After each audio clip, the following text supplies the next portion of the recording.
Yeah. So to give overview on Lyft, it is about replicating data between the system. Any ingress or egress of data into Hadoop cluster, we use Lyft service. Okay, so this is purely on the raw data. We bring the raw data and we also do the deduplication within our system, and we hand it over to application team who refers to the subsequent for building reports or building any transaction level data. So that's a key responsibility for Lyft. And whatever data pipeline we have used in Lyft service have all gone through InfoSec review, certified and approved. And whatever data bridge we use between multiple systems, I will talk about the bridges or data system we use in Lyft in multiple landscape. So all these data bridges have gone through InfoSec review and it has been certified and approved. And also we have a strong audit and control landscape where any data getting to our system, we actually record it into audit table, and also the subsequent data movement within our system, within our Hadoop landscape, will get recorded into metadata table. We call it as an audit table. Each op will be get recorded, including source count and other metrics, so that any audit comes in, for example, SOX audit. So we take the data from the table and then we will produce it to the auditors. So that the complete landscape is audit and control ready, and all the batch, whatever we use in Lyft is all completely customized and aligned with the critical SLA. When I say critical SLA, say if you need a data by so and so time, we will actually customize based on the need in terms of splitting the batches intraday, and also use the right technology to bring the data in a faster way.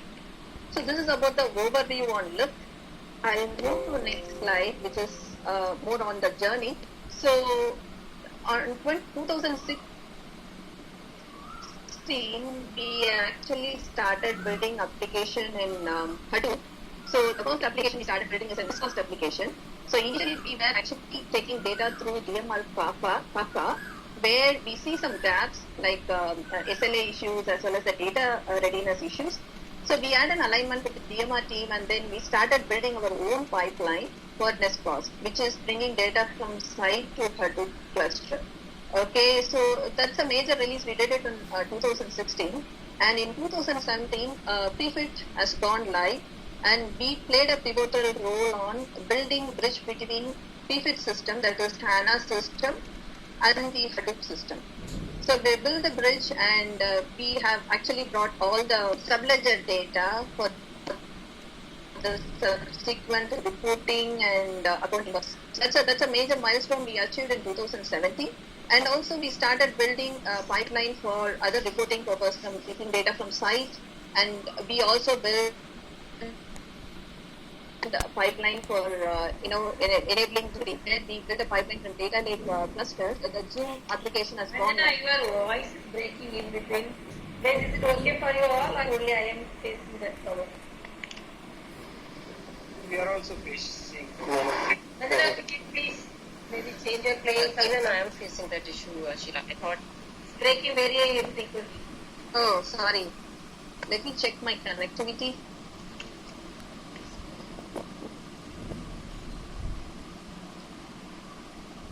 Let me bring my modem nearby. Yeah, that will be better. Yeah, how about now, Sheila? Yeah, it's okay, but sometimes running like anything, or sometimes it is breaking. Okay. Is it audible now? Yeah, Ranjana, please. Oh. Okay. So on the Zoom side, we actually enable pipeline from data lake, and this is purely on the regular reporting side, where we enable pipeline for monthly and quarterly reports. Also, we have seen FDRPT, which is a legacy fact team, who actually do batch application. We also gives data watch application by giving data from the Prefit system, also from the sites. So these are the major milestones we achieved in 2017, and in 2018, we also enable frame application in Hadoop, that was an application which was running in Windows Server, and we actually played a key role on enabling the data pipeline in Hadoop, and we deployed this frame application in Hadoop. And also we had another key application, that is AnaCredit, which is purely for the accounting team. RDS team, we call it as Regulatory Data Service team.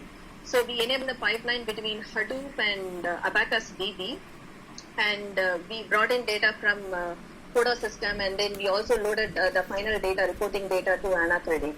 So Lyft played a key role in enabling these applications. Also, there was a key initiative going on 2018, where we replicated all STM data. There was an initiative to bring in all STM data to Hadoop cluster.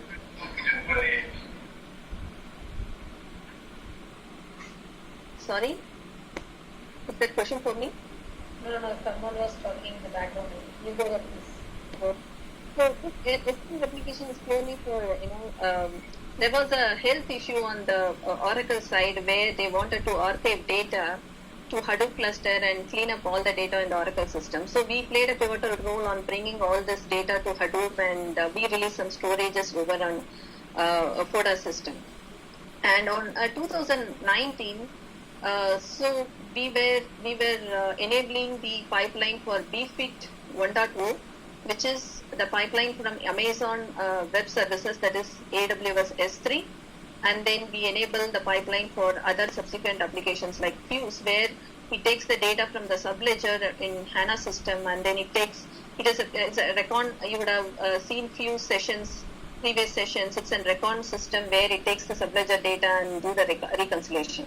So we have been giving data to these applications, and another milestone we achieved is a hypervalid, where we enable 120 tables from data lake cluster, and that was used for the reporting purpose for FACT as well as RDS team. And in the current year 2020, we are working on these key initiatives. One is on RTF, which is right to forget. This is more on the data governance side, where across cluster we have enabled automation to mask the API data, and we have gone live in the month of April. And Venmo, we enabled data for Venmo as well for the reporting purpose. And the peak, you might be knowing, I'm closely working with Sheila team and Shri to enable the data on Odyssey cluster. So we have enabled 35 tables in Odyssey cluster, and we are supporting as well. And other key activities we are currently doing is OSTRAC, which is for Regulatory Data Service, which is getting data from site, and which is more on the history data. We have to bring all 10 years data and build report on top of it. So this is for FACT team as well as the Regulatory Data Service team. And we are also working on these areas like BFIT 1.1 for enabling new tables from Amazon Web Services. And other two are in initial stage where we are gathering the requirements. And this is for the reporting purpose, the credit data reporting purpose, as well as for FinRep, it is for the Regulatory Data Service. So these are the recap of what we have done so far. And I also wanted to bring a few points on Lyft. Probably few may ask question, why not DMR? Why do we need to get the Lyft services, right? So as I said in the previous slide, like the data pipeline, whatever we use are all customized. And when we were started building application in Hadoop, we see a lot of gap, and those days where we don't see, DMR were capable of bringing real-time data or as per the business needs. So the pipeline, whatever we enable for our application or customized, and we use a native tool whenever we build a pipeline. And we also have a global connection, including finance landscape. When I say finance landscape, the current bridge between Hadoop and HANA system, we are the only team who has connectivity between these two systems. And these are the key data source for our reporting purpose from subject. And also we use our in-house tool, batch orchestration framework, to run the job in efficient way. That will also help us to manage the job more optimal. So those are the key things. And also, as I said, like we use a native data mover. If it is a hand, we use too. And I will talk about more on the tech stack in the subsequent slides. But these are the key things why we are using Lyft service in our application. I'll move to next slide. So this is about the application landscape. So I just want to cover here what are the key applications we supported and what are the systems we have connectivity and where we get the data. As I said, like we have a connectivity to Amazon S3 bucket, and we take data every day and we build transaction details or reports to the accounting system, and that's a key part where Lyft we are playing out. And on the CBIT side, we also take data from SAP, HANA, and the BW. We also build some reports. When I say we, this about like Quick, Fact, and RTST. So we enable data for all these teams to bring all the data, even for pushing the data out. We play a key role. Even in BFIT, we have a lot of data which we need to archive. So we have enabled a lot of archival streams as well as part of PFIT initiative. And as I said, like frame and FX rate, which is the exchange rate, we are the one who's actually getting the exchange rate from the finance system and sourcing to enterprise data warehouse. On daily basis, around 1:30 a.m., we source the exchange rate to enterprise data warehouse. It's a critical thing we do on day-to-day basis, as well as we are supporting peak in the terrorism use case. And also we bring data through Dropzone, and we also post data through Dropzone for reports and ARPI metrics. And for ANA credit, we use Abacus DB to load the data back to the system. And we also have connectivity between data lake and our system, and any M&A projects like any new acquisition, we bring data through data lake. And we also have an in-house tool like Watts and Fuse. We play a key role on getting data from subledger system and giving these applications. And we have site and STM where any ad hoc request or any reports need to be built from the site data. We will be engaged by RDS and FACT team and FIT team, and we build this data pipeline, and that will be used by the subsequent systems. So coming to the tech stack, as I said, it is not something which we stick to one technology to bring the data, right? We have multiple technologies. For example, for HANA, we use Scoop to load the data in bulk, right? So we actually carefully, see which technology would be feasible for this business need to bring the data in more optimal way.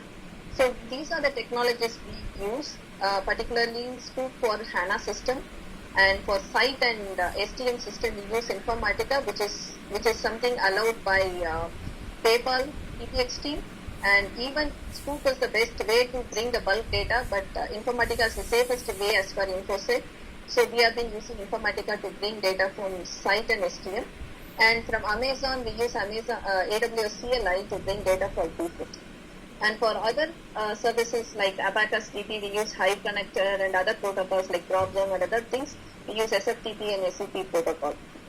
And as you know, like Teradata, we use all these technologies or all these stack to bring the data or also load back the data. And coming to how to engage Lyft, right? We have our own Jira queue where you can put a ticket and give the business requirement. Why do we need the data, and what is the priority for the data? And you can also give us what is the source system and the target system. And once that is done, we will get that ticket, and we will assess the requirement and the capacity. We have it within our team, and engage application support, which is again within our team. If there is any new system you wanted to integrate and bring the data, we will also partner with InfoSec and TPX team to build that pipeline, and then we will bring the data. We will also update the effort and ETA, and the third step would be once the capacity assessment and efforts are assessed, and we will go ahead and build the pipeline by enabling the incremental and bringing the load history data and deliver the details. Once everything is done, we will also align with the SLA based on the need, and we will support end-to-end. So this is how you can engage Lyft team. And to talk about a roadmap, so we have a key initiative, we have taken it up. To enable self-service, we see engaging lift or building data pipeline is more of effort required. So we thought we can enable these services through web portal where people can come and enable their pipeline on their own instead of engaging multiple people, going through multiple meetings. Just log into the portal and give your requirement, and we would be having a framework at the back end which will automatically bring in the data after a quick review.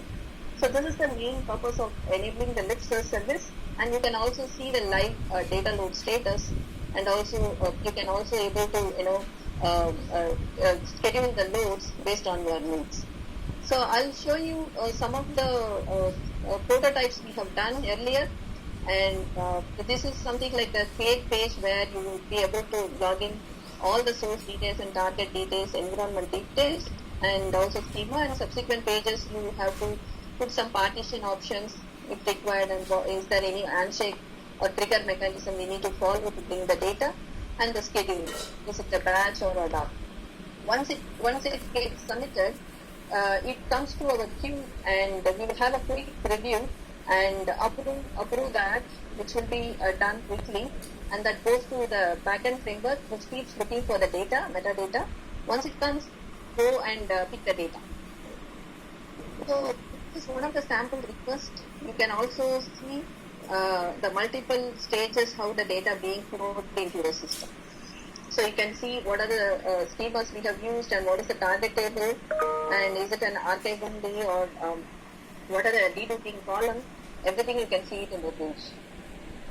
And this is the overall request page, where you can actually see how many requests are there in the lift queue, and what are the statuses of each schedule, whether the run status is completed or not, and all these things you can view it in this page. So this is our roadmap, and we did a prototype, and we wanted to go live, but we are actually working on the capacity as well as on the infrastructure side for going live with this particular initiative. So that's it from my side. Any questions?